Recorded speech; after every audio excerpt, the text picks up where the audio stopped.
Hi, friends. One very interesting question is, when do you know what is the right time to quit your business?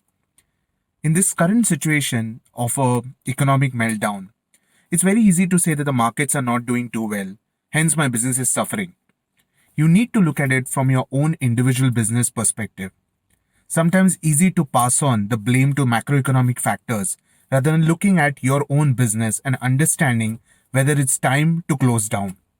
I have this philosophy of asking yourself the ask question. ASK. So, what is A? A is assess the market.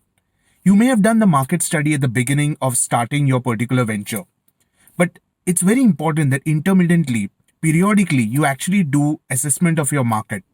It's important to read the market scenario. It's important to understand, is your product still in demand? Has the consumer taste and preferences changed? Is there a competitor who has come in who has a better product as compared to what you have in the market? You don't want to wait for the situation where suddenly overnight your product is no longer required. It's become redundant, it's become obsolete.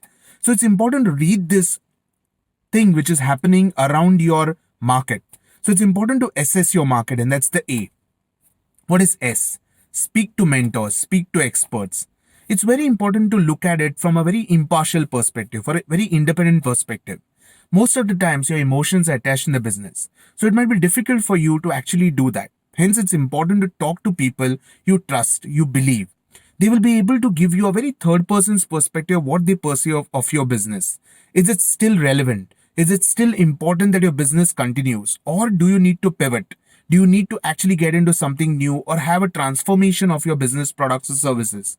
So it's important to talk to people who know the subject well, who understand the market scenario as well. So that's basically your S. What's K? Kick the bucket. Well, as much as crazy as it sounds, it's important to understand when to kick the bucket. In a country like India, where people look at it so negatively, when you stop something, you sell something, you need to look beyond that. You have never started the business to convince society, to convince the people around you. You started the business because you trusted in it. You need to take the hard call as well. If you believe it's not working out, if you believe you're losing the money, if you believe there is no long-term improvement in the business possible, you need to kick the bucket. You need to pull the shutters down. You don't want to continue the losses because what will people say? Everyone, the most of the successful businesses or businessmen have actually shut down a lot of venture. They've had a lot of failed businesses before they become successful. So you need to philosophically look at these three aspects, which is the ask phenomenon. A, assess the market. S, speak to experts. And K, kick the bucket. All the best for your entrepreneurial journey.